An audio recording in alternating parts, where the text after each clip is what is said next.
This is Valley News Live at 6.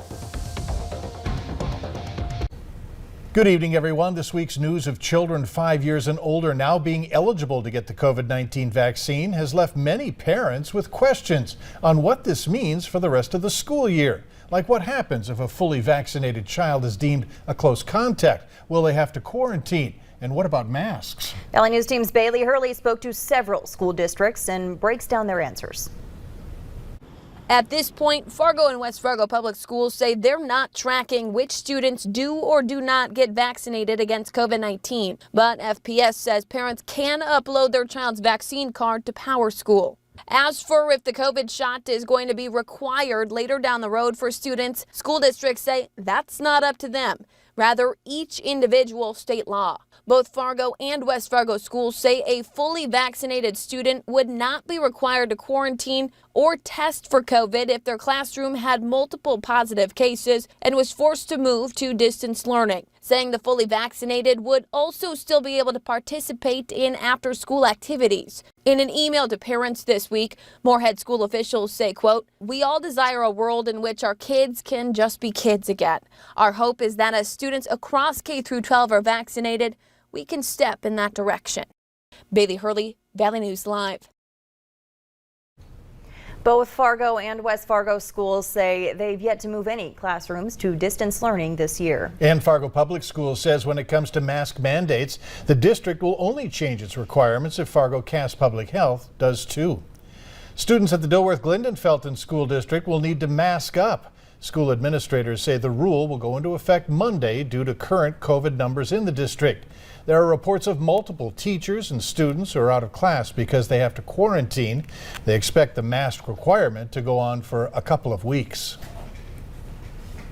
With the weather looking good this weekend, you'll want to watch out for a few hazards. Deer may be out on roads. With hunters canvassing the areas where deer find food, they might decide to be moving around more than usual. As a result, if you're in a wooded area, slow down and keep your eyes open. If you see a deer, don't swerve. That could cause a more serious accident. And make sure you're on the lookout for hunters if you're enjoying some outdoor recreation. It helps to wear bright colors and leave the area if you hear gunshots. Now, that being said, let's go to Nathan for a preview of this weekend's weather. Nathan? Hey, thanks, Mike. Yeah, that Minnesota deer opener tomorrow, things are looking good for it. We've got some comfortable temperatures, dry conditions, but for tonight, I know Friday night football, some folks heading out and about. We do have some light rain showers making their way through, and most of those in the Northern Valley. So we are keeping our eyes, of course, on the Northern Valley. Our Grand Forks home of economy Skycam showing a beautiful sunset at this hour, as well as some of those clouds there up toward the north. So, of course, here's how things look right now, seeing most of those showers pushing from west to east across our North Dakota neighborhoods, approaching the Red River at this hour. I expect most of this rainfall to stay north of the I-94 corridor and may even become even lighter as we head into the later hours tonight. But you can see some of the spots there north of Carrington there in portions of Eddy County near New Rockford, seeing some more organized rainfall. And then also in Cavalier County outside Langdon, seeing some of those yellows indicating that more organized rain. But just need the rain jacket or maybe a poncho if you've got a Friday night football game you're enjoying tonight, because I expect just light rainfall and small accumulations of rain from those showers. 40s and 50s right now across the board. 55 Oaks, 54 in Jamestown, a couple of the hot spots. 48 out the door this evening in Fargo, and 47 in Grand Forks. So for the rest of this evening in Fargo, I do expect things to stay quiet since most of that shower activity stays north of 94. But look at the temperatures there.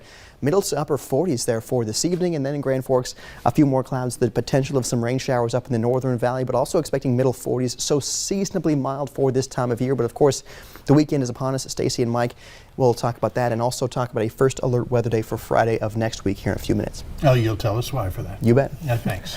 Don't wait too long. Car repair shops say now is the time to get your car prepped and ready for winter. The three biggest things to check, they say: fluids, battery, and tires. Making sure you have enough coolant and washer fluid that won't freeze when temperatures dip, and a battery you can trust. In the colder climates, you need a lot more juice to start the car. The battery will last longer because it's colder, it doesn't wear as much, but you need a lot more oomph to get the car going. He says snow tires aren't a necessity, but investing in quality all-season tires is important to get you through the winter. A high-speed chase on both interstates through Fargo led to the arrest of one man last night. Authorities say they tried to stop a pickup driven by 33-year-old Glenn Reiner of Bismarck for going 95 in a 55 on I-29 in Fargo. They eventually used stop sticks to blow out two of his tires on the pickup, ending the chase. Police arrested Reiner for fleeing as well as driving under the influence. A mixed verdict today for the woman accused of attempted murder by attacking a stranger with a hammer. 49-year-old Alana Renesati was charged with attempted murder, aggravated assault, and burglary after hitting the man several times with a hammer back in March. Grand Forks police say they found the man with lacerations on his head, face, and arms, as well as bruising on his back. Documents say the victim lost consciousness several times before being transported to Altru Hospital, where he was diagnosed with a skull fracture and possible brain injury. Today, the jury found her guilty of aggravated assault, but not guilty of attempted murder and burglary. 11 states, including North Dakota, are now suing the Biden administration over the upcoming vaccine mandate for large companies. President Biden announcing his plan to mandate vaccines within businesses of 100 or more employees. Some states, which are fighting back, are saying that it goes against the 10th Amendment, which is about states' rights. North Dakota Attorney General Wayne Stenehjem called the policy federal overreach. North Dakota Governor Doug Burgum says it's not the role of the federal government or the states to force a vaccine mandate on private businesses. Governor Burgum is set to deliver the State of the State address on Monday as the special session begins. In addition to bills outlawing vaccine mandates, lawmakers will vote on redistricting, infrastructure, and capital projects. Also on the agenda, statewide workforce programs and income tax relief. Minnesota health and education officials have joined in an effort with 16 schools to administer the COVID-19 vaccine to children. This program is a temporary solution as state officials are expecting Minnesota to receive more than 250,000 child-sized doses next week. The doses will be distributed to more than 1,000 providers across the state.